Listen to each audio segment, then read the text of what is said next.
My name is Gavin Evans, and this is my ranking of Martin Scorsese's filmography from worst to best. And this video might have spoilers, so there's your warning. But, anyways, I watched all of his movies out of order, and they just came a point where I didn't want to watch every single one. So I didn't watch Who's That Knocking on My Door. I didn't watch Alice Doesn't Live Here Anymore. I didn't watch New York, New York. I didn't watch The Last Temptation of Christ. And I didn't watch Age of Innocence. So those are the only 5 movies that won't be on this list. And I know most people disagree with my thoughts on his movies, but you will always get my genuine thoughts. So, speaking of which, let's begin with his worst movie, and it's his latest one, Killers of the Flower Moon. I despise this movie. Like, so much of this movie is rinse and repeat, but it doesn't have the emotional weight needed because so many of the side characters aren't developed at all. I really do feel like this film was told from the wrong point of view, and eventually it just turns into a typical Scorsese movie, and I thought all the characters were very surface level. I don't think this movie evolves in any way, shape, or form, and the reason why it's this low on my list is because it's the longest movie here. It's 3.5 hours long. If you told me I had to rewatch one of his movies, I would pick every other one over this one just because of its length and the lack of quality. So that's why Killers of the Flower Moon is the worst Scorsese movie. The second worst Scorsese movie is Boxcar Bertha, and I'm going to be honest, I watched this movie 2 months ago. I don't remember it at all. I know I despised it, I know I was bored, but I also know it was 90 minutes long, so it just narrowly edges out Killers of the Flower Moon. The 19th best movie, no, third worst Scorsese movie is Kundun, which is about the Dalai Lama, and I just didn't find this movie to be interesting. I wasn't engaged with anything going on. I didn't find it emotional. I didn't find it well written. I didn't think the performances stood out. Maybe it was shot nice, I think, but that's as positive as I can go. The fourth worst movie of his is Mean Streets. And I know people love this movie, but once again, I watched this movie like 2 months ago and I forget everything about it. Except one line delivery from Robert De Niro that was very good. But it's just a very cliche gangster movie. I don't think it did anything new. I don't think. And I know this movie came out in the 70s, but I just don't think there was anything about it that stands out. So, yeah. The movies, well, I forget lots of it. I'm just not going to have much to say. His next movie is Cape Fear. And this was a first time watch, and I went into it expecting to call it underrated. But afterwards, I was shocked at how much I hated this movie. First of all, it's far too long. It's like 2 hours and 10 minutes. No excuse for that one time. Not nearly enough substance on display, but it's a thriller that is never thrilling. It's never tense, and therefore just feels like an empty experience. You know exactly what kind of movie it's going to be early on, and it just doesn't evolve. And they try to blur the lines between good and evil, but it just fell completely flat. Like, it's not as morally complex as it tries to make it out to be. The bad guy is still obviously bad. So, anyways, hated this movie. I think the good reviews are utterly baffling. The next one is Raging Bull. And look, I know people call this one of the best movies ever made, but I watched this one just a few weeks ago and I hated it. I was bored. Kathy Moriarty. Yes, I think she was the best part of the movie if I remember correctly. I thought Robert De Niro was fine, and I think it's well shot, but just when it comes to the story and characters, I didn't find it interesting, emotional, or entertaining, and I was bored. I'll never watch or think about this movie again after this video. The next one I'm going to mention is another hot take, but once again, I think Taxi Driver is a terrible movie. This was my second time watching it, and it was even worse to me on this rewatch. It just wanders from scene to scene without any rhythm or flow to it. I thought it overused the music to the point where it got really annoying to me. The politician plot I didn't think was needed. Iris gets introduced way too late into the movie. Well, she's not built up to at all, and it's a character study on this guy, Travis, who just isn't really all that interesting. So, sorry, but didn't like it. Next one is Bringing Out the Dead, and I don't like this movie. It's completely forgettable, but I do think there are some good ideas on display.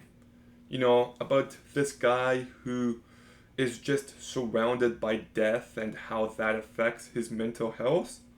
I do think they could have been a good movie here, but it's not what we got. It's boring, it's bland, and it just did nothing for me. I don't like Paul Schrader, and he wrote this movie. The next one I'll talk about is Casino, and there are some good moments to this movie. There's one scene where Sharon Stone asks Robert De Niro for some money. That was well written. There's one scene where this guy gets kicked out of the casino. That was good. I actually do find the relationship drama to be the highlight of this movie, but it's just nothing new. It felt like a typical Scorsese movie. It feels like he's operating in his safe space, and I just thought it was a lesser form of Goodfellas. And also, way too long. The next one I'll talk about, I didn't rewatch and review, and it is The Irishman. And I watched it when it came out, and it's obviously too long. There's no excuse for this one time. But I like to talk about stories in two different ways sometimes.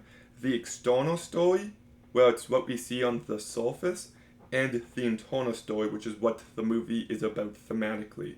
And I find thematically this movie is interesting. You know, it's pretty much Scorsese beating the audience over the head with, I'm not glorifying this lifestyle. It will lead to a lonely, miserable existence. And I like that part of the movie, but the external part doesn't really click for me. I don't find it engaging. And I think the CGI de-aging of Robert De Niro is really distracting at times. So it's a bad movie. It's definitely too long once again, but it's really long. But I don't hate it. Now, from this point on, I'm talking about movies I like. And I do like him as a filmmaker some of the times. I just don't think he's the greatest. I would rather watch a James Wan movie than most of his, which some people might consider that to be, how dare you, that's unacceptable. But hey, that's just my take. So, the 11th best movie by Martin Scorsese is The Color of Money. And I do think there was some dynamic camera work. Tom Cruise and Paul Newman give good performances, and shit, I can't think of the girl's name, but she was really good in this movie as well.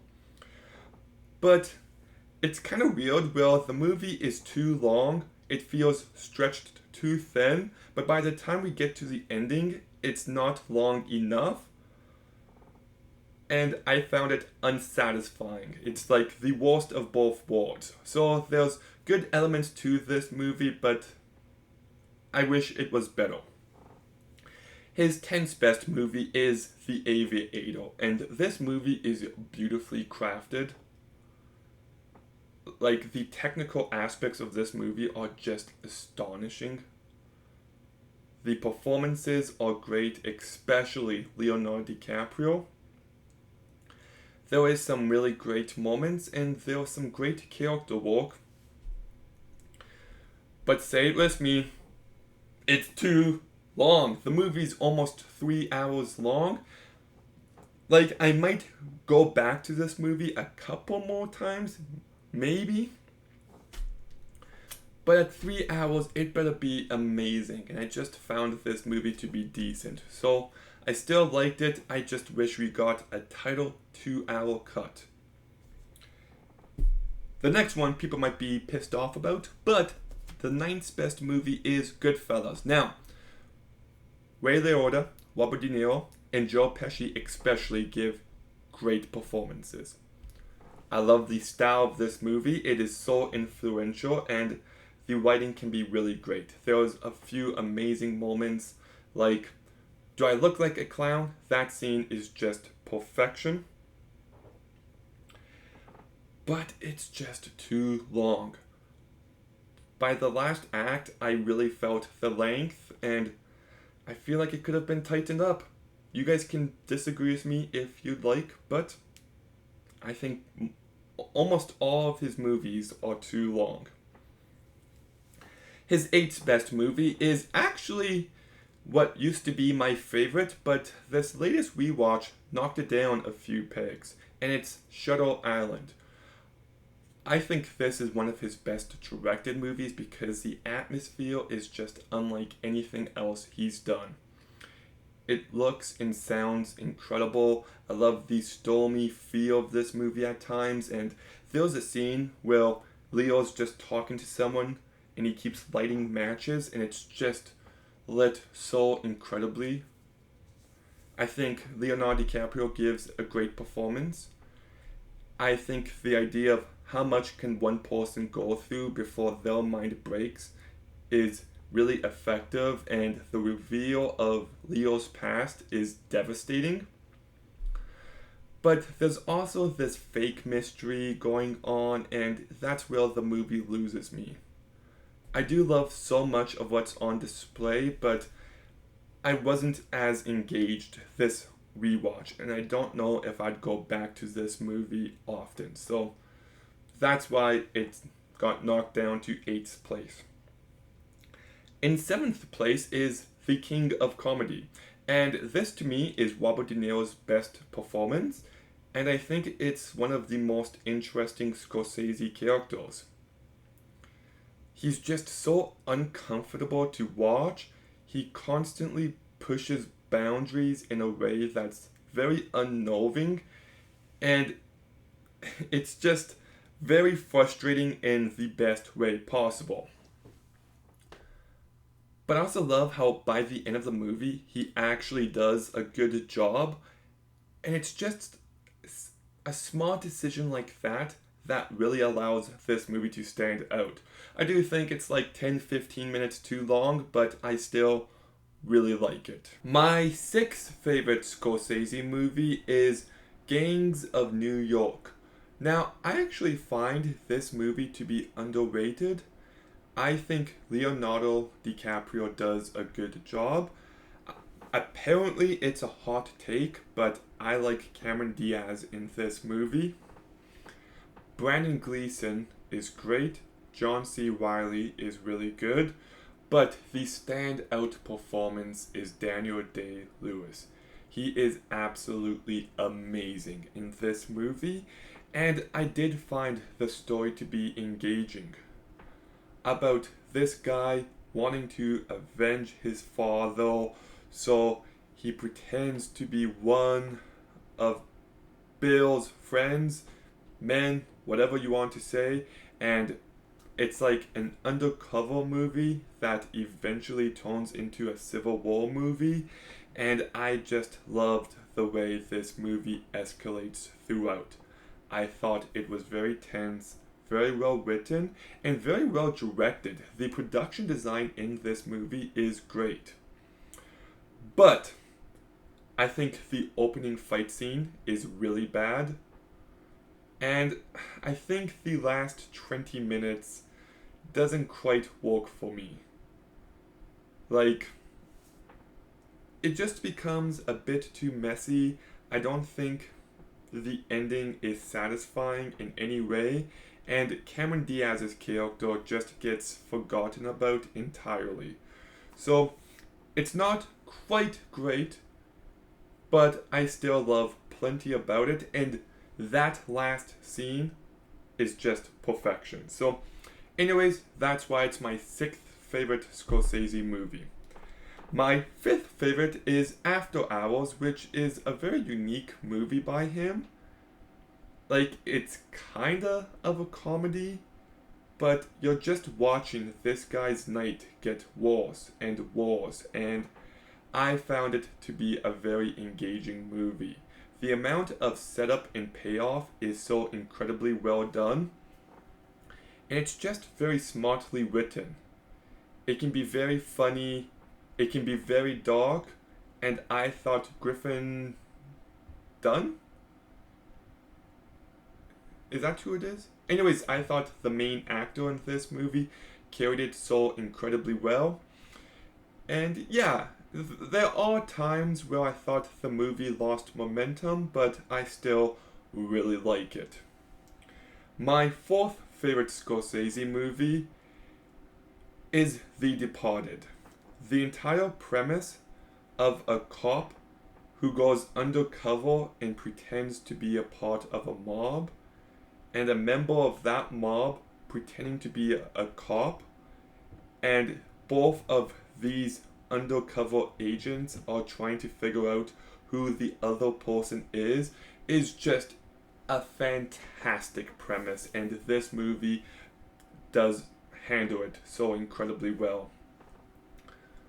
It is a very tense and thrilling movie. It's engaging and interesting, and it's just so well directed. I think Leonardo DiCaprio does a great job. Matt Damon does a great job. Mark Wahlberg is so funny in this movie. Jack Nicholson is really good. Alec Baldwin, Vera Farmiga, just everyone stands out. It's just a great movie. My third favorite Scorsese movie is Silence, and I find this movie to be so underrated. Sometimes when I watch one of his gangster movies and there's someone who's getting tortured and they're like, tell me who you're working for, and they don't say, and they keep getting beaten up until eventually they cave and they say it. This movie kinda explores that situation. That do you have to go through all that pain in order to make the answer any more satisfying? Like, is a part of standing up for your beliefs, is a part of your deep convictions, the willingness to go through the pain? Like, is it necessary? Like, if Andrew Garfield caved at the very beginning of this movie, is he less of a believer than he is at the end when he caves eventually? Does everything in this movie need to happen? And I think it's just a very thoughtful movie. Like, it's about beliefs and convictions, and it's just so rich with substance. I get a lot from this movie. I think it's the best shot Scorsese movie. I think Andrew Garfield does an amazing job. I think Adam Driver's great, Liam Neeson's great, and the more I think about this movie, the more I love it. Like, it might be a little bit too long, but even the note this movie ends with, it just stays with you. What makes you a believer?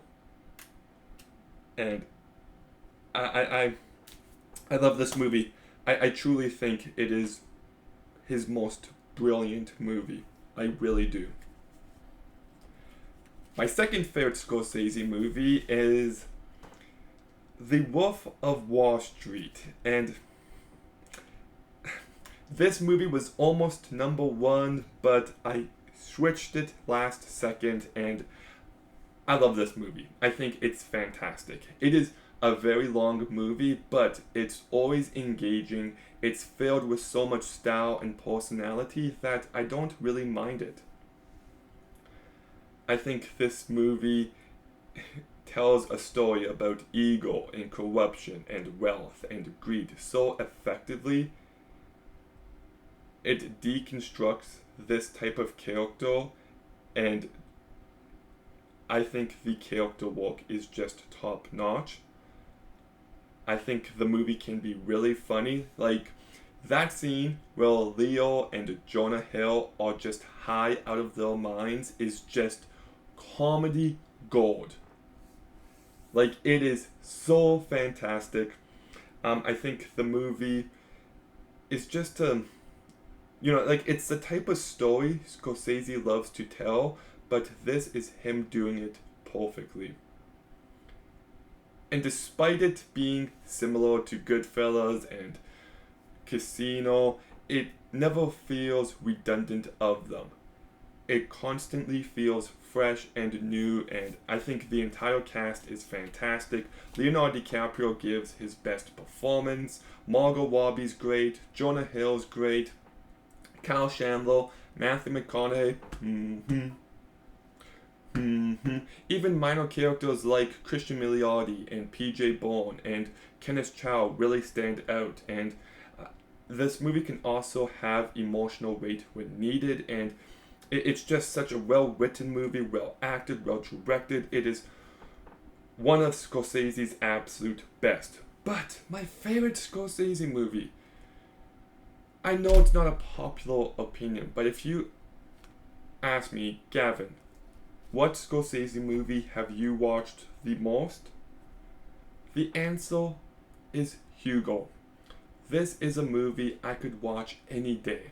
I think it is a very entertaining movie, and I love how it starts off, and it's a nice family movie. It's got this nice adventurous vibe to it. You're intrigued to see where the story goes. It's kinda of a mystery. But then in the second half, it just evolves to something so different than what you're expecting, and it turns into a love letter to movies and the creation of movies, and you can just feel Scorsese's passion in every frame of this movie. And I think it's actually inspiring. Like, I love movies, always have, and I would love to make some one day. It's doubtful, but that is my dream. And the behind the scenes we get of all these different movies, it's just so fascinating to watch. And you can see how much these moments meant to these characters, and yeah, like it's just such a well-written movie, and I think it can be very funny at times. It can be tense. That scene where Hugo goes outside the clock gets me on the edge of my seat. I think it's very smart, and it just is so well crafted. The cinematography, the production design, is fantastic. The music by Howard Shore, it just brings Paris to life so perfectly, and it's just an easy city to fall in love with here. I think Asa Butterfield does such a great job. Chloe Grace Moretz stands out, but Ben Kingsley gives maybe my favorite performance from him. Sacha Baron Cohen is really great, and yeah, like, and all the different supporting characters also really stand out. It kind of reminds me of Emily in some ways, but I just love how this movie can be funny and wacky and adventurous and be a family movie, but it's also a very emotional, dramatic movie about filmmaking, and it's just so sincere, and I just get so much from this movie. I love it, and look, I know I'm clearly not the biggest Scorsese fan. I just don't think he typically makes my kind of movies, and I would have liked to see him venture out in different genres. Like lots of my favorite movies from him: Shutter Island, King of Comedy, um, After Hours, The Departed, Silence, Wolf of Wall Street, Hugo. You know, those movies all feel different. I really liked what he started doing in the 2000s, and even though I feel like he's lost his way out in the past few years, I still think he's an incredibly talented filmmaker. I think he clearly has a passion for what he does, and it comes through. So, yes, I hate lots of his movies. I find lots of them to be too long and too boring, and I'll stand by that. But I still like him as a filmmaker because he has made some movies I truly do love. And he definitely has left a legacy on film. So, you know, like, he's not one of my favorite filmmakers, but I still have lots of respect for him. Whatever new movies he makes, maybe I'll like them, maybe I won't, but I'll still see them, and hopefully I get something as good as Hugo again. But anyways, I know this list, I'm sure, is very weird. Like, I'm sure other people have, like, Taxi Driver, Goodfellas, and all that as number 1 and 2. But look, I'm always going to be genuine. These are my genuine thoughts, and you might disagree with some. Just please be respectful. So anyways, Scorsese, tell me your ranking in the comments down below. Make sure you like, comment, subscribe. Stay tuned for more videos soon. And Gavin,